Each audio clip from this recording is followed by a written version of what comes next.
23,000க்குள்ள எனக்கு தெரிஞ்சு இந்த ஃபோன் வந்து வேறு லெவல் ஃபோனுன்னு சொல்லலாம். ஏன்னா இந்த மோட்டோ வந்து பார்த்தீங்கன்னாக்கா லான்ச் பண்ணியிருக்கிற நியோ 50 வந்து பார்த்தீங்கன்னா வேறு லெவலில் சம்பவம் பண்ணுதுன்னு சொல்லலாம். ஸோ ஃபர்ஸ்ட் ஆஃப் ஆல் நம்ம டிசைன் பார்க்கும்போது வேறு லெவல் ஃபீச்சர்ஸ் இருக்குது டிசைனில்.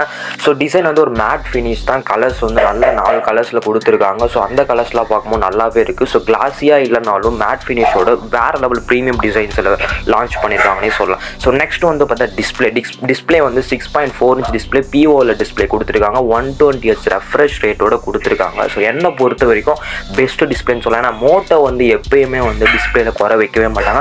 ஒன் ஆஃப் மை ஃபேவரட் டிஸ்பிளேன்னு கூட மோட்டோவை நான் சொல்லுவேன். அதுக்கப்புறம் இந்த ஃபோனில் கேமராஸ் பார்த்தீங்கன்னாக்கா 50 மெகா பிக்சல் கொடுத்துருக்காங்க. இன்னொரு கேமரா வந்து 50 மெகா பிக்சல் வந்து OIS சோனியோட கேமரா கொடுத்துருக்காங்க. 10 MP டெலஃபோட்டோ கொடுத்துருக்காங்க. ஸோ வெரி சூப்பர்னு சொல்லுவேன் நான்.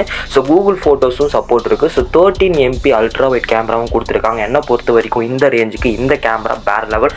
அது மோட்டோவோடைய வந்து பார்த்தீங்கன்னாக்கா வேறு லெவல் இருக்கும் கேமராஸுக்கு. ஸோ என்னை பொறுத்த வரைக்கும் சூப்பர்னே நான் சொல்லுவேன். ஸோ அதுக்கப்புறம் முக்கியமாக வந்து பார்த்தீங்கன்னாக்கா மிலிட்ரி சப்போர்ட் கொடுத்துருக்காங்க. ஸோ IP68 இதெல்லாம் ஸ்பெஷல் ஃபீச்சர்ஸ் இந்த ஃபோனில் கொடுத்துருக்கு. ஸோ என்னை பொறுத்த வரைக்கும் இதெல்லாம் வந்து பெஸ்ட்டுன்னு நான் சொல்லுவேன். ஸோ ப்ராசஸர் பெர்ஃபார்மன்ஸ் வந்து ஸ்னாப் ட்ராகன் கிடையாது, டைமென்சிட்டி 7300 கொடுத்துருக்காங்க. 7th gen ப்ராசஸர் தான்.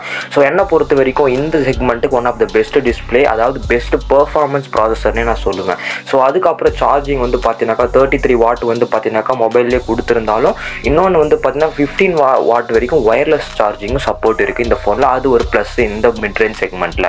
ஸோ என்னை பொறுத்த வரைக்கும் இந்த ஃபோன் வந்து பார்த்தீங்கன்னாக்கா ஒரு 23-25,000க்குள்ளே one of the best phone. So bank ஆஃபர்ஸ்லாம் வச்சு பார்க்கும்போது 23,000க்கே நீங்கள் வாங்கலாம். ஸோ Android 14 மேலே பில்ட் பண்ணியிருக்காங்க. எலோ UI இந்த ஃபோன் வந்து வருது. ஸோ என்னை பொறுத்த வரைக்கும் பெஸ்ட் டிஸ்பிளே. உங்களுக்கு வீடியோ பிடிச்சிருந்தா சப்ஸ்கிரைப் பண்ணுங்கள்.